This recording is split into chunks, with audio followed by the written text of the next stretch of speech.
flag in front of a bowl. Oh my God.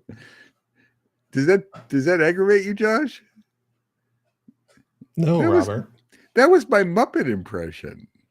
I was like No, Kermit the it's not. Frog. It's It not a Muppet was. It impression. was. It It's was. no. It's this guy's I, talking. No one cares. That's what that says.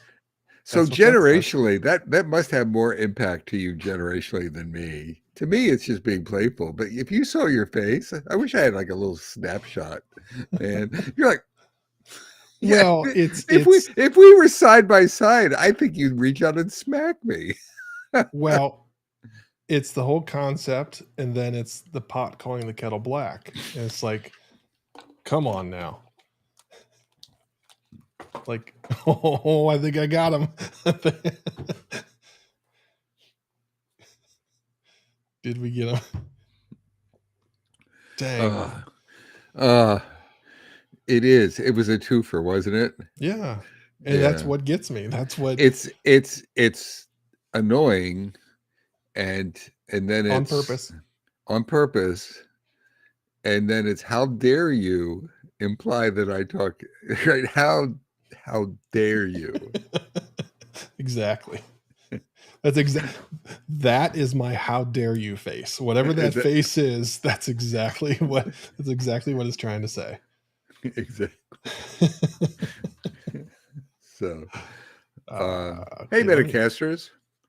Sorry, we're a yeah, little. I don't know if you got the news. We're a little late. We're coming in, but we're here, we are which here. is We are here. which is kind of cool.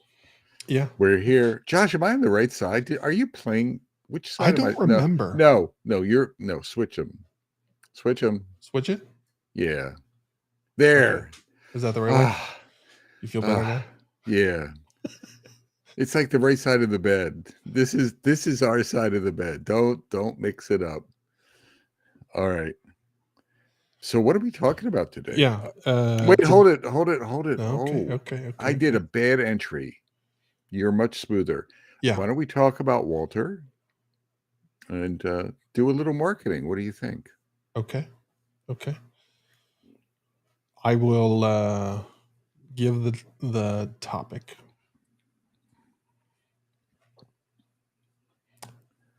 Did I say around 11:30? I hope I did. I started to feel bad with what I said in Discord.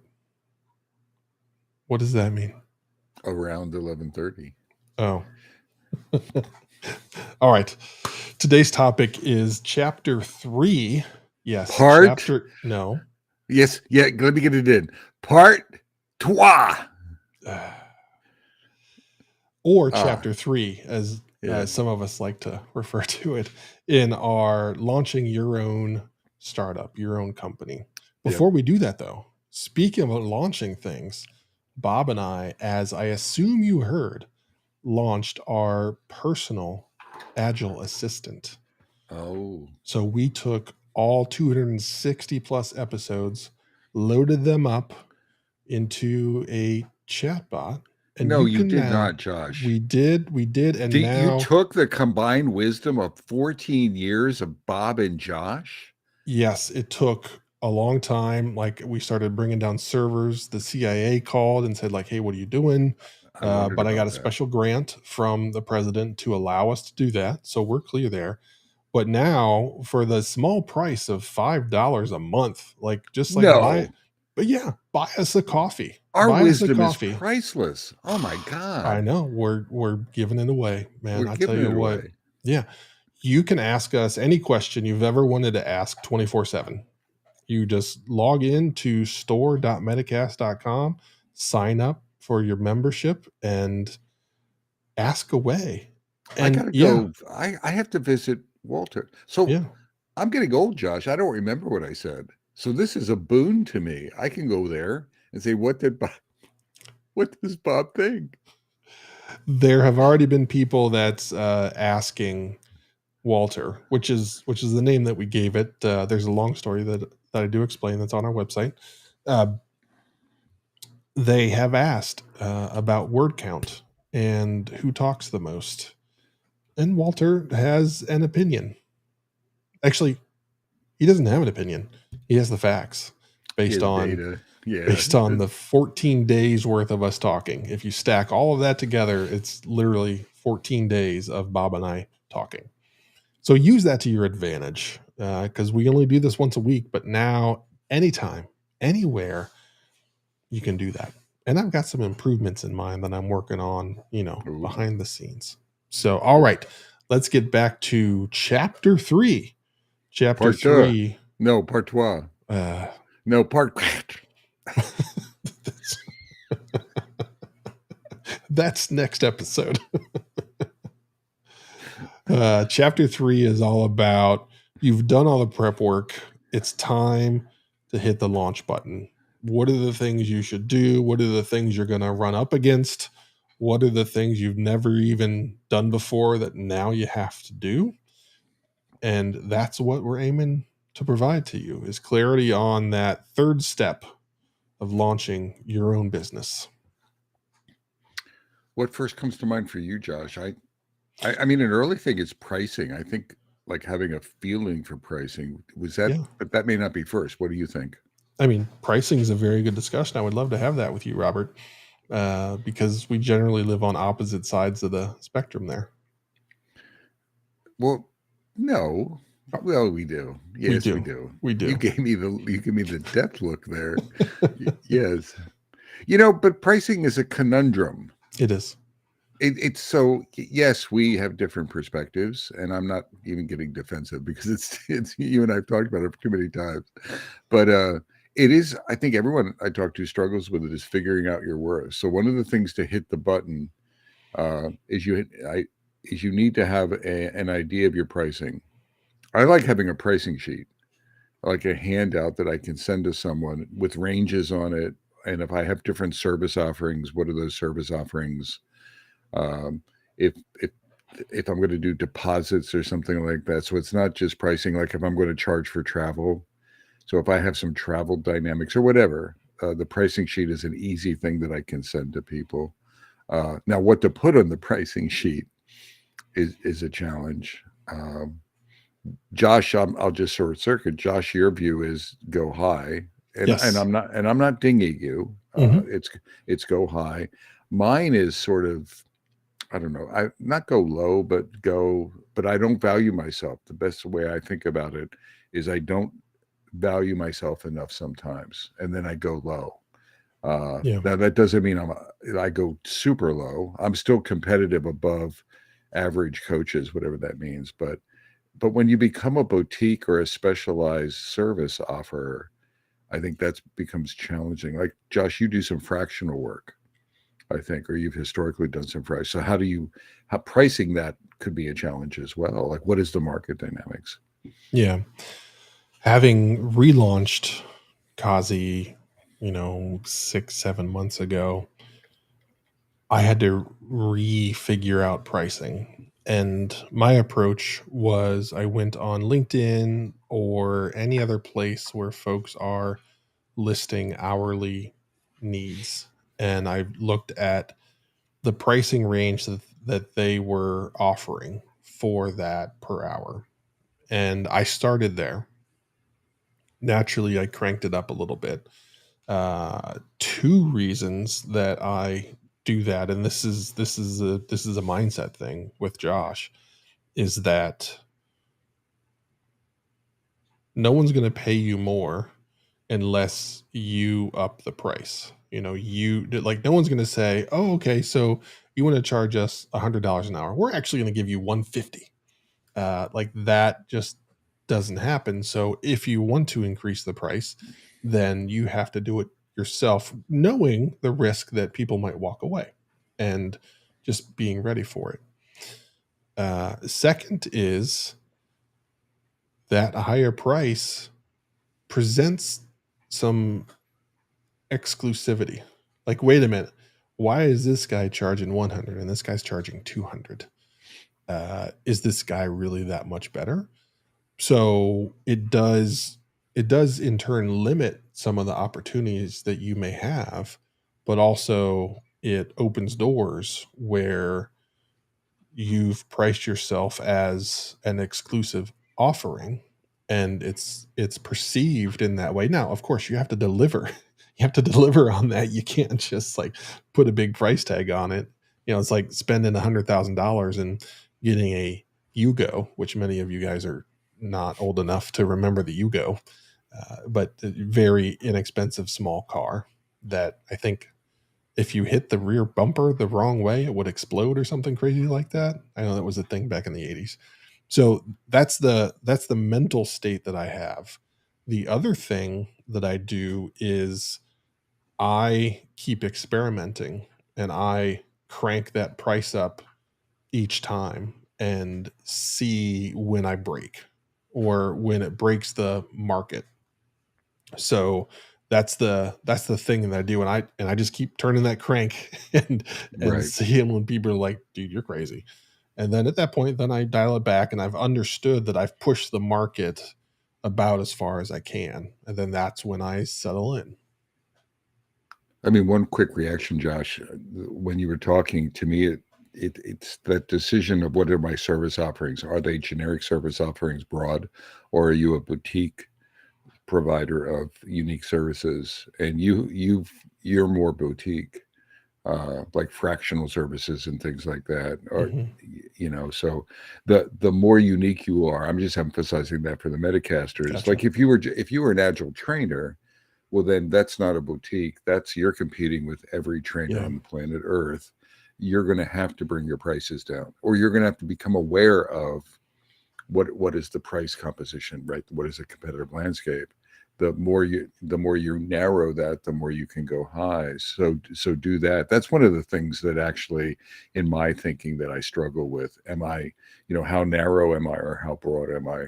And it changes based on the service offerings. Mhm. But I think the point before you hit that button, you need some pricing. And Josh says something important. He revisits it. Like I update my price sheet annually. So I revisit it every year, and I update my prices every year, usually, Yeah. Yeah. and do something like that. So you need to have that ready, uh, and you can't fumble around with it. You can't guess. You want to be. Some of this stuff is part of hitting the button. Is what if someone approaches you? The minute you hit the button, a prospective client reaches out to you and sends email. So this is the stuff to get ready for. So pricing is one of those. I'd say having some contracts in your back pocket. This is where maybe your peer group, like, what would you write if I if I connect to Josh and I like him? Josh, I want to bring you in to do some agile coaching, and he wants to do that. Josh, send me a quote tomorrow, right? Well, he just hit the button. Now he doesn't want to show fear. He wants to, sure, Bob, it'll Yeah. be there.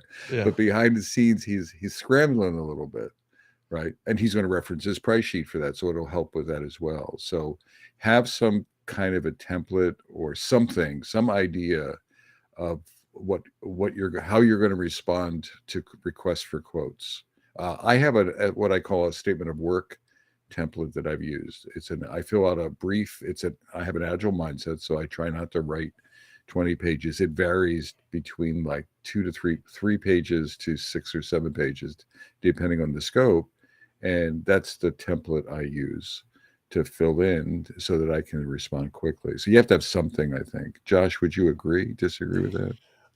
I do agree. One of the things that came up in chat, I think, is worth talking about. Do you price it hourly or per project?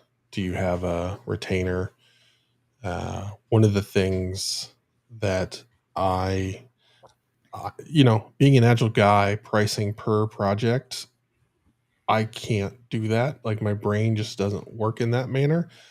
So I started with hourly, and then I started to run in to issues where I couldn't get the hours I planned or expected because of issues on the customer's end. So what I've gone to is a weekly rate. And if they're slow and dragging their feet on things or something happens and I can't do the work that I need, then that doesn't cost me. It costs them. So and it's a good like poke for them to be like, we got to get rolling. We're spending money and we're not getting action and we know it's our fault. So that's that's a switch I've made very recently that is working, and it does drive a bit more action with the customers. Now, I think that's the nature of your service offering, Josh. You offer, like you're offering fractional support. Maybe it's full time week or maybe half time week or something Yeah. like that, but weekly makes sense. I do something, so I don't do hourly either. Hourly to me is just awful. And one of the reasons, I mean, just the tracking is awful Yeah. sometimes, and I think it leads to nickel and diming you, Mhm. and resentment on both sides.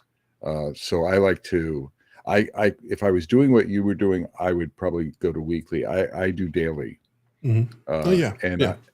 I also ask people to buy days in advance, so it's sort of like a retainer. Yeah. Uh, like if you want me, we do a forecast of training classes are easier. So for classes, I just, I just price the students or whatever for the number of days.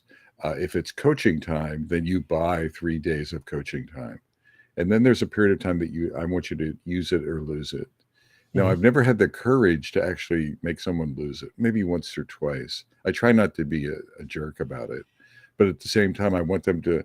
I don't. I want folks to take my time seriously Mhm. and to use it, which is what you're doing with the weekly rates as well. Yeah. It's surprising for me as people that when they approach boutique uh, consultants like Josh, you and I are, or coaches or whatever, people can be very wasteful with our time. Yeah. And it's costing. I mean, we're pricey resources, Mhm. and they're still. You would think that they would be very sensitive to time. So I want to I think it's important to try to put that burden on them. Yeah. Agreed. Agreed. Um, What else do okay. we So, hit the button? What yeah. else? Marketing. We need to get the word out, Well, right? actually, I want to stay in the pricing realm. Okay. Okay. Okay, so you hit that button. The scenario that Bob threw out, it's like day two, and a customer is like, "I'm ready to go. I want to hire you." We talked about the contracts. There's a ton of templates out there. You know what I'm going to say? Ask Chat GPT to create a contract for you. I have done that, and it worked pretty darn well. So there's lots of ways that you can get that, or ask friends. You know, I have asked Bob, and Bob has shared things with me that helped me get started many years ago. What will inevitably happen is that you will be squeezed on your price. Yeah. No matter what, they're going to come back and say, "Okay, you're this much. Can you do it for this much?" What do you do at that point? And I assume there's two schools of thought. There's the build your prices so that you can negotiate down, or there's the nope, that's my price. I am a nope, that's my price kind of guy. uh, just I because yeah. I don't like that process. I don't like the dance. I don't when I attempt to hire somebody, I don't lowball them and hope I can get them for cheaper. I pay them what I think they're worth, and then like that's where the dialogue ends. It's like, hey, I I I want to hire people to be happy and comfortable where they're at and not always be thinking, gosh, I wish I could make some more. So I like solve that problem right out of the gate. So I do the same thing when I'm on the other end, and it's like this is the price. I understand you would like it to be lower, but this is what the market says I'm worth, and this is what it is. I think having a pricing sheet like we were talking about, Josh, and sending. I like to send it early. Hmm. Uh, what I learned in working with consulting firms and things is they had a tendency to talk about pricing later, Yeah. uh, and then I followed their lead. Over the years, I started realizing that I wanted to get my pricing in front of those folks as soon as possible, so they knew that in order to engage me, this is what it would cost, Yeah. and I think that helps.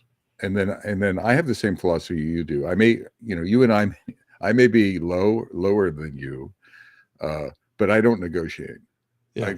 I don't. I think in 20 years of doing this or slightly more, gosh, I can't even remember. I don't negotiate.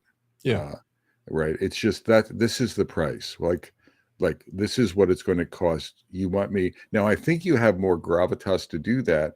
The more boutique you are, like we were talking about, the narrower you are, the more niche you are. Clearly, the options are less. So I think you have more. Josh, you and I probably fall close into that category. We have this option to non-negotiate. I think Yeah. if you are a commodity provider and there's 8 gazillion people out there, then you probably have to be willing to flex. Uh, I just at another level, I don't like how it makes me feel. Yeah. Right. I just don't. I just feel like so it's cheapening me or something. I just don't. I don't like the way it feels. Yeah. So yeah, And it is scary when you say that. So it's not like Bob and I do it with confidence. You know, we stick our neck out there, say no, this is the price, knowing that we could lose the deal.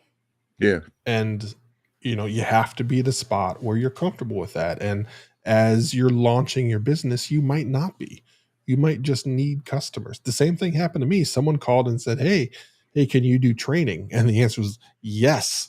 And you know, how much are you going to pay me? It wasn't like I even had a price. It was just like, I need the money. I'm going to do this thing and you're going to pay me. That's reasonable. Let's go.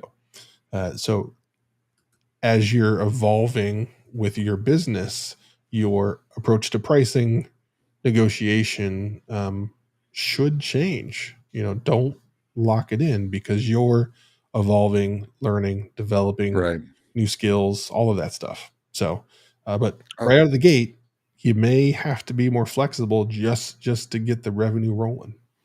yep. But don't let that become the norm. I would agree. Um, the sales call I wrote down as we were talking a few minutes ago.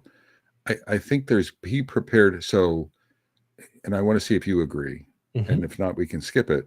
So we hit the button. Mm-hmm. We have a price sheet. We have a contract. But I jumped the gun. We're going to get on a Zoom call with a client, or we're going to go face to face, or whatever. And we're going because we don't know each other. Right. We don't know the context. So to me, there's that, getting comfortable and adept at Yeah. that first call, first contact, right? With an alien force, Yeah. first contact, Yeah. and what does that look like? And having a recipe. The other thing for me, Josh, that I struggle like blowing your own horn. Yeah. I'm not comfortable, Yeah. and I mean, I have a horn to blow. I mean, I've been doing this for a long time. I've got books, etc. You got a I tuba. still, I got a tuba, and I still am really uncomfortable blowing my horn. I'm hoping that they know what the horn says so that I don't have to do it myself. It's so lame. But I get better at that. The other thing is listening. It's not just you talking. It's getting adept at asking the right questions and really shutting up and listening and really peeling the onion with understanding both what they're asking for and what they're really asking for, what they're asking for versus what they need, and doing that mapping. So, Josh, do you agree with that call, the Yes. dynamics of the call, and do you have any secrets or ideas around that? This is where I found that really leaning into your brand and being consistent with that and the work you've done with your brand to write that uncomfortable tooting your own horn stuff, just reuse that. And, you know, as you talk about it, you're going to present it different than the words on a screen. But in part two, in chapter two, you've done the homework so that you have content to talk about. Listening is also key for a bunch of reasons. Number one, understanding, is this going to be a good customer to work with? Like, are they ready for this type of change, or was it forced upon them? So understanding their the catalyst that got them here as to why they said, hey, we're going to go get Josh. Right. Knowing that knows the mindset that those folks are going to be in, and it gives you some insight into how bumpy the road might or might not be. Second, just like getting to know them so that you can form the relationship to have a potentially difficult discussion down the road. You have to start laying the groundwork now. So, yes, it's a business call, but also you have to invest in understanding who that human is and helping them learn you so that when you know your responsibility as that consultant is to tell this person something they probably don't want to hear, they aren't going to like. If you haven't put the time in up front, then it won't be received as well. So take an opportunity to collect info, but also to lay the foundation for the difficult discussions that will very likely come up in the not too distant future. I like what you said, Josh. I sometimes, and I don't think about this. It's more seamless for me nowadays, Yeah. but now it's making me think about it. Um, is I give away a little coaching or consulting in the call Yeah. to see part of it. Now I have to be careful so I don't give away too much, but to see how they respond, like hard advice, and challenge them sometimes, or it depends on the flow. I'm not a jerk, but what I want to do is give, maybe this is the best way to say it. I try to give them a full dose of what Bob's going to look like, Yeah.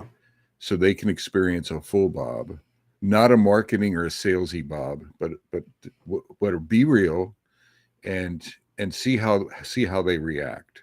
And if I don't do that, I'm making a mistake. I try to do that as early as possible. Hmm. And if they call me back, that's great. It was a win. And if they don't, that's great. It was a win as well. Because if we can't communicate in that first call, if we can't connect, then it's going to be hard to work together. Yep. The other thing I used to do, I haven't done it in a while. COVID impacted this. I used to do what I called "It's Just Lunch." And an It's Just Lunch was a free 1 hour of, I would go on site, like a 60-minute, 90-minute little presentation about something, do some open Q&A, like an Ask Me Anything. I'd get a chance. So what's in it for them was some free coaching and getting to know me. What was in it for me was observing the landscape, Yeah. right? The culture, the people, and really getting a sense of not just what they were asking for, but what I thought they needed. And it helped me craft an SOW. So this was part of my pre-sales process. I haven't done an It's Just Lunch in a long way. You could do them virtually pretty easily as well. But I've always got traction out of that. Some of my biggest client explosions were related to when I was rushing and I didn't do enough of this stuff up Yeah. front. Yep. Yep. Okay. So we've got the price sheet. We've handled the negotiations. We've talked to the customer. They signed the contract. How are you doing that? Are you using DocuSign, or I think I use like PandaDoc or something? So get something that's relative. I think Adobe even offers it now of like contract signing with tracking and all of So, that and so, emails and blah, blah, so blah. Josh, Yeah. so I use, I'll Uh-oh. show you my tool. Oh boy. I use a pen on paper, and then I smoke signal it back and Do you forth. fax it? I no, but I do PDF scanning. Yeah. So I haven't. So am I? Do I have some work to do, Josh? I think so. I mean, it works for you. Yeah, I would automate it if you're starting new. that's true. Yeah. That's Yeah. probably true. I'm just kidding around. I I know. think there's a step that we missed though. Yeah, I mean we jumped. It was sort of made sense. We jumped to the contract loop, but there's this big step of you hit the button, and it's related to what we were talking about. It's like get the word out, right? LinkedIn posts, a newsletter, stop the presses, the New York Times, pay for a full page ad in the New York Times. We got to get the word out. What are some ideas around that?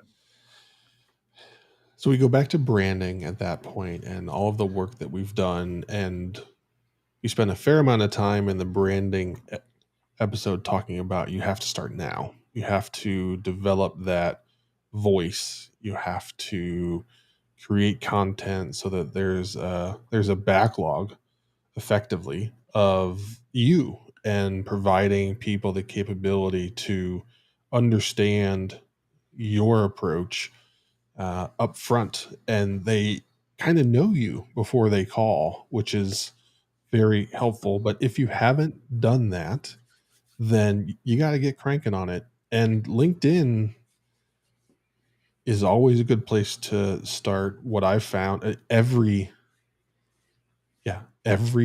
job I've had, except for that one training job that came out of left field, was directly tied to the content that I created. I don't do the newsletter. Like Bob is a newsletter guy, and I'm sure he does it because it generates customers and all that stuff. I have not taken that approach yet. Should I? Probably.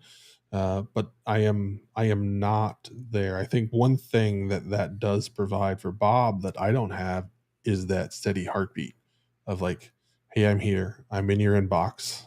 I'm not in inboxes. I'm in notifications on Right. websites that you go Right. to. So there's a different approach that I've taken. I don't know that it's better, it's worse. It is. I think it's. I think I it's think less than it's what Bob does. I think Bob does a much better job creating consistent content than I do. I was going to ping you and say it's worse, but you navigate it. Yeah. But but when a contract ends, then you have to reignite. So what I'm Mhm. saying, so it's the heartbeat that I'm arguing. Yeah. I think it's not the newsletter, everyone. It's, do whatever you want, but you need a heartbeat. A heartbeat where, like, every day you should be on LinkedIn, doing something, just responding. You don't have to be writing. You can respond to something.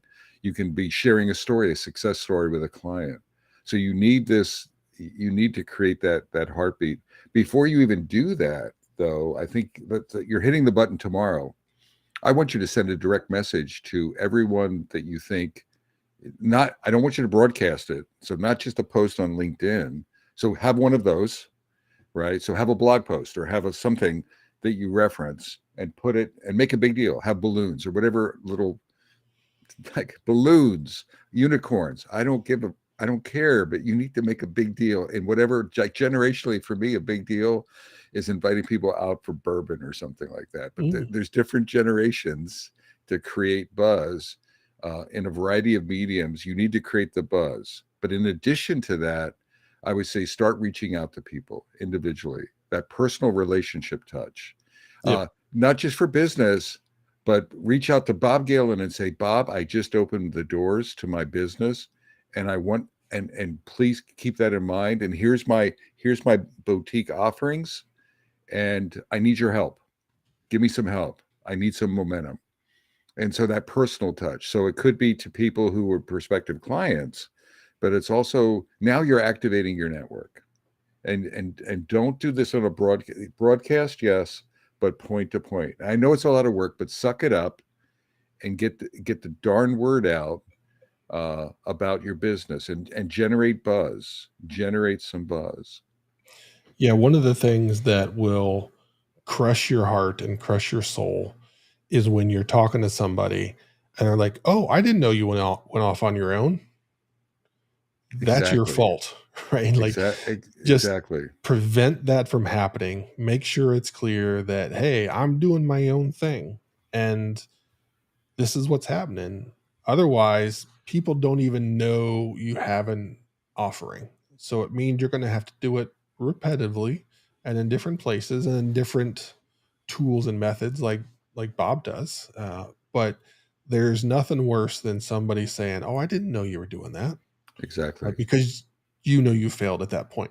Like it's like, oh crap, I didn't do a good enough job of like letting people know this is happening. So don't let that happen. Always have that in the back of your mind that it's on you to prevent that from happening. It's not that they aren't paying attention; it's that you haven't done a good enough job putting it in the right spots.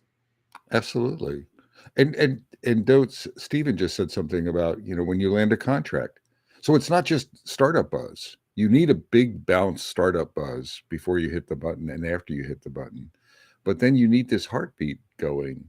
And like if you have a success, if you're ending a contract, let people know I am the contract. And it was, and then embellish it or speak truth, whatever. And it was a resounding success. It ended early because I kicked ass. and it really went very well. And now I'm ready to help you. So it's sort of looking for those opportunities to do that. But you got to get over it. And I want this. This is where you're activating your network. Now you're going to remember we were talking about continually building your network, and this is where you're activating your friends, your colleagues, your past folks you worked with, etc. You really want to put some thinking into this, and don't they don't care or they won't remember me. No, no, you need to not be shy about activating your network. Hey, Josh, Yes, I sir. think I missed something. I want to bounce it off of you, or we missed something. Well, maybe I did. No, you did.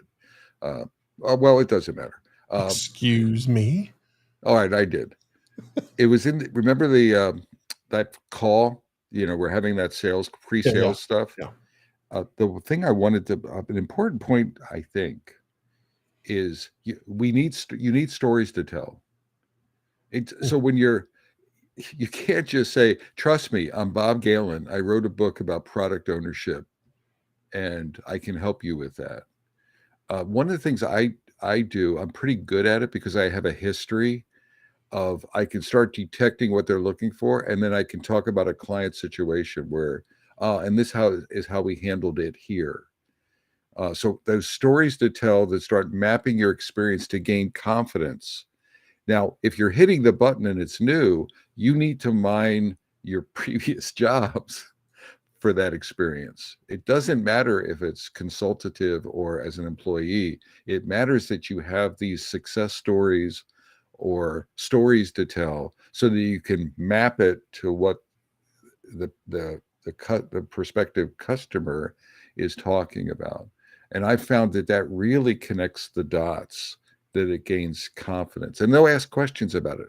Oh, and why did you do that? And I'm like, well, we started that way and it failed. And then we went here. So there might be a little bit of depth to the discussion. Mhm. Josh, would you agree that we need to have a little bit of a story repository or something to Yeah, do I that? don't know how else you close the deal. And Yeah. you have those stories. You have to mine them and refine them because you likely wouldn't be confident enough to step out and do your own thing without the successes that you've had. So they're there. So don't think you don't have any. You have them. You just have to put the work into identify them, kind of package them up in your brain into like this is how I'm going to talk about that and that just so you're not like stumbling around.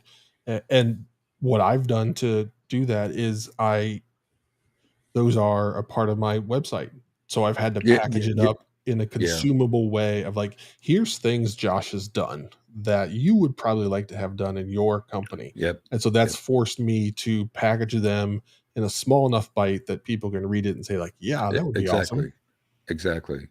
Exactly. Yeah. Did you use ChatGPT for that? So you really didn't write the stories. You just said write a hypothetical story that Josh would have had if he would have been actually not using ChatGPT.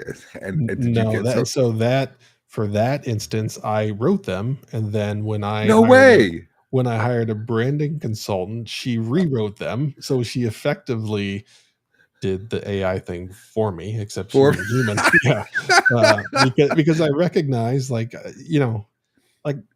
they made sense, but they didn't feel like I wanted them to I'm feel. with So you. I went and got some help, and it did make a difference. Like I I am much more proud of my website now than I was a year and a half ago. Yeah. So getting that help. Early in my go ahead. Uh, there's one thing that caught me along the way that I wasn't ready for. It's your accounting tool and Oh, how you manage that. And the first time someone says, "Hey, send the invoice," you're like, oh, you're what right. what do I do? How You're do I right. do that? All of that stuff. So make sure you have that infrastructure in place so that when that happens, another thing that I found to be very important is early on in the discussion, not only talk about the price, but like the payment terms.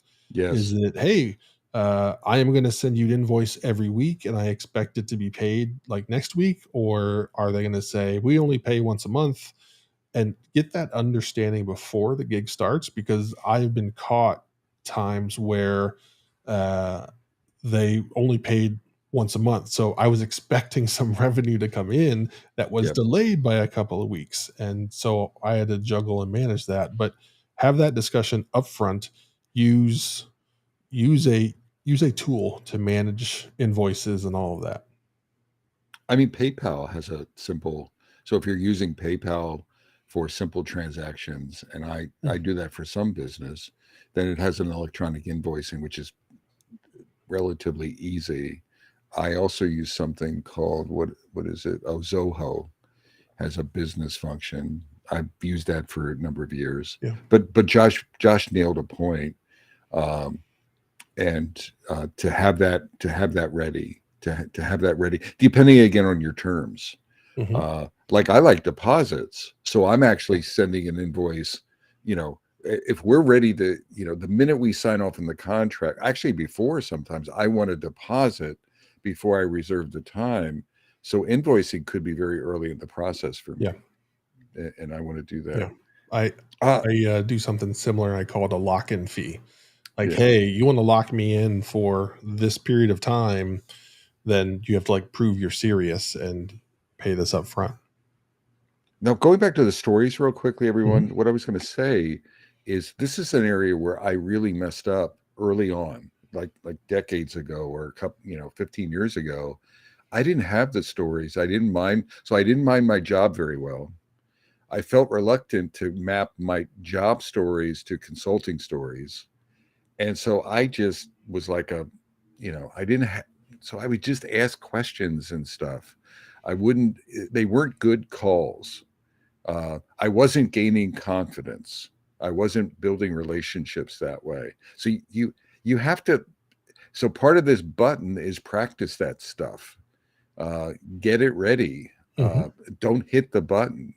Otherwise, you'll just miss. You'll erode your confidence, and you'll erode, like, these are proximity customers. These are good targets because they may generate then outward proximity. If you do a good job, you can Hmm. generate references and things like that. So you don't want to blow it on the entry. And I was not a good storyteller, and I was not a good Yeah. communicator. And it was, part of it was my confidence, or maybe my introversion, Josh. Hmm. It related to my pricing, and this was years ago, but it was really awful. I wouldn't have hired me, just based on those initial first connections and things like that. There's a bit of hubris you have to have. There's a bit of, sticking your chest out. There's a bit of storytelling. I mean, particularly the more you're getting into this boutique areas, you have to do that. Now, again, this this talk is, or the series is around, well, opening your shingle for the first time. So there's some practice you can do, or get a coach to help you, like, practice some of these things, but do a little readiness. You don't want to blow these calls. You Right. want to come out of the gate, not just with, sort of marketing momentum, but hubris. When, it's like you want to set an impression, uh, uh, from the get-go with each client who's reaching out to you. Yeah. Just understand the scenario that is created. This company has recognized they want to do something. They also were smart enough to recognize they don't know how to do it. So if you're going to pay somebody money to come in and do something you don't know how to do, you need to be confident that this person actually knows what they're talking about and has some experience. Like, you wouldn't hire somebody to come down and cut a tree down, and you're like, tell me about the trees you've cut down. Well, I didn't. And then the next thing you know, a tree's on your house. So you have to do the same thing of creating that confidence that, yep, I've done this before. Here's an example. And a nice thing is to be able to tweak that site slightly and say, I think a lot of what I did with customer X, Y, and Z, you probably don't use customer names, but can apply here based on what I understand. And that gives them confidence that you actually have already figured, like, you're like ahead of the game and you have thoughts and ideas of how you're going to come in and make a difference, as opposed to, sitting back and waiting to figure it all out. But those stories are, and they're all there. Like, no one listening to this with intent of starting their own business has zero stories. They're there. You just have to go find them and create and refine them. So, Josh, I'm going to show some vulnerability and take a Ooh, walk on the wild side. ooh. And I don't know if you're going to agree or disagree with this. I honestly don't know. But here we go. Okay, I'm ready. Metacasters, you have to now. All of this being said, and it's related to stories. It's related to that contact. Uh, you have to be ready to bullshit the customer a little bit. You have to be ready to. You may not know all the answers, or you may not have a story. Yeah. You have to have some confidence to say, "I can learn that. I can learn that," or I can talk to Josh and figure it out in order to do a good job. So so there's going to be, at least in my, there's like an 80, there's a 20% BS, or I'm going to figure it out. Someone said to me, consultants will not know everything. They just need to know where to find the information by the time they need it to deliver it to a client. Right. And they need to have the confidence that they need to have the confidence that they can do that confidently. So no Mhm. one knows that they're bullshitting. That's the other thing. You can't let them know that you're pulling things out of thin air. Uh, and again, not 100%. You can't bullshit everything. Well, you can. Well, actually, you can. There's quite a few people that do that nowadays. That's not a good strategy longer term. Yeah. Uh, but what I'm saying is, you're not going to have 100% knowledge, and you have to have that ability to really sort of navigate that gap. Josh, what do you think? Uh, I agree. I don't. That's what excites me. Is that challenge of something. Maybe it's a little bit further than I've gone before with previous things, and knowing there's an opportunity for me to learn and grow. Uh, for my mind, I really struggle just rinsing and repeating.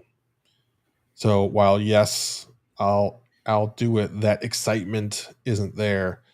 And for me, that's powered by a what I believe to be healthy, others might think it's unhealthy, confidence in my capability to learn in the moment and read and react. So again, like Bob has his own thoughts on whether that's healthy or unhealthy.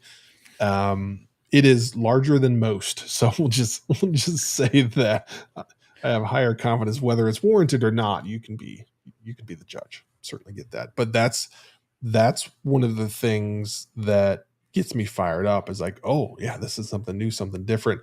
But in my head, it's not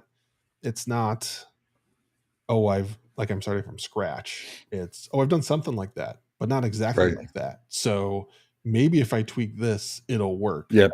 I am Yep. not, I don't think I would go into a situation um, where it's all new. I think I would Correct. have a hard time presenting myself as like, hey, I can do this even though I've never done it. So not having a story that aligns even loosely, I would probably bail on that just because like my conscience would Well, that's the punch me. right thing. That's the Yeah. right. I'm talking about, though. I've seen consultants who hit the button, Josh, Yeah. and they tell 100% truth. And so there's a situation, and say, but and then they start doing buts. But I haven't really done it. Oh, I haven't done it at that scale. And oh, you what?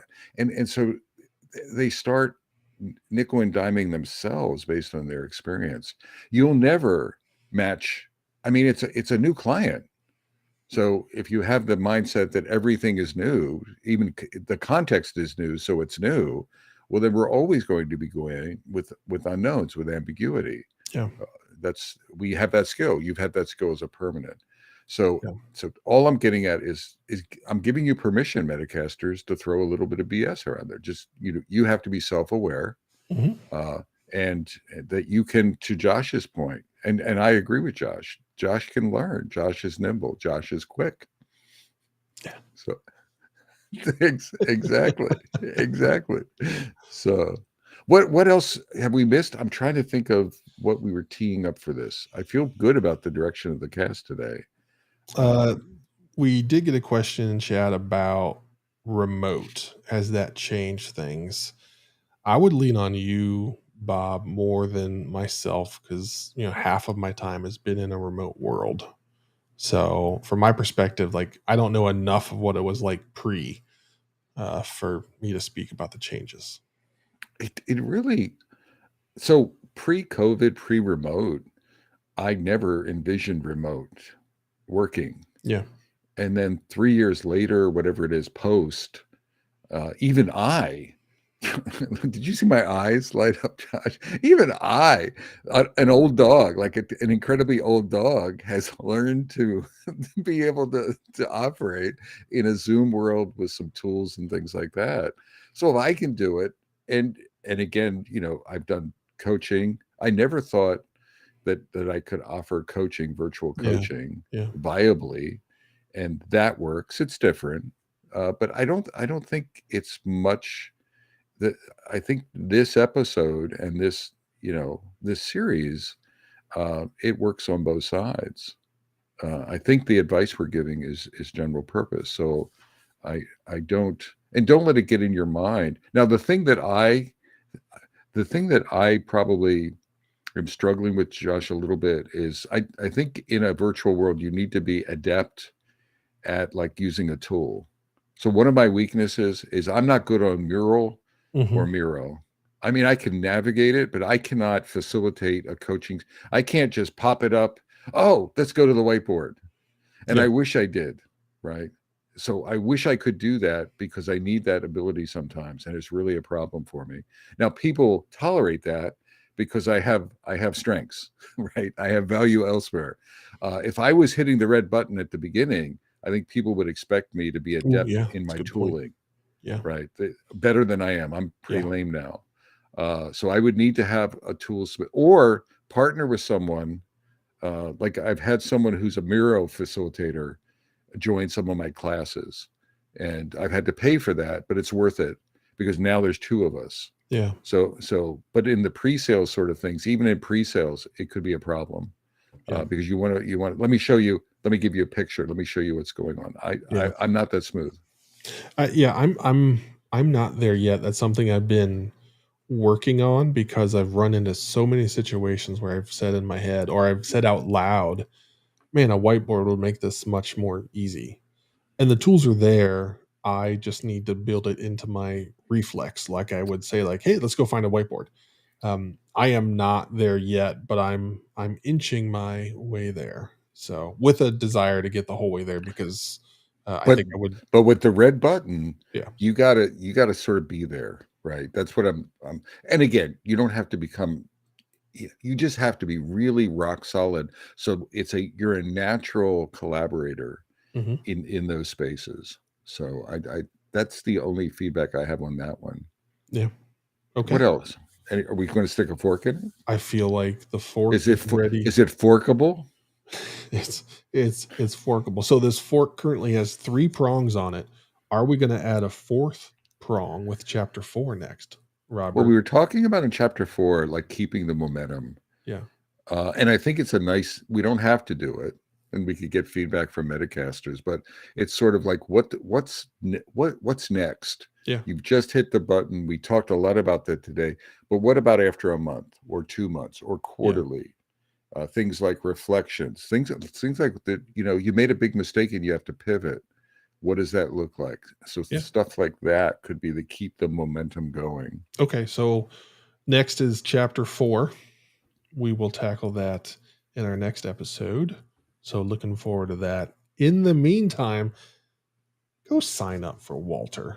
Come on. If Give you've give it listened a this give it a long, try. Give it a yeah. try. If you've listened this long, I mean, what you're risking $5? You know, uh, you might spend that at Starbucks. To probably spend more than that at Starbucks. So give it a shot. If you've listened for 50 some minutes, you obviously think we offer some value. So go get that value 24/7. Come on. Oh my God. Yeah. Wake up at 5 a.m. and ask Walter a question. Do it. For He's there. He's ready. He's waiting. He's where he's there.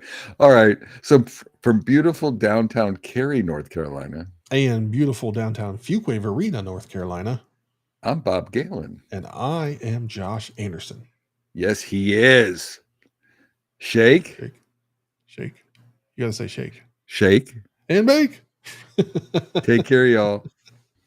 Sorry, I threw a groove off there by dropping some things in there. My fault. Yeah. Hey, Josh, take good care, my friend. All You right. too. We'll I'm see you. just Thanks looking at everybody for something. hanging out. Thanks for hanging out. Good to see you.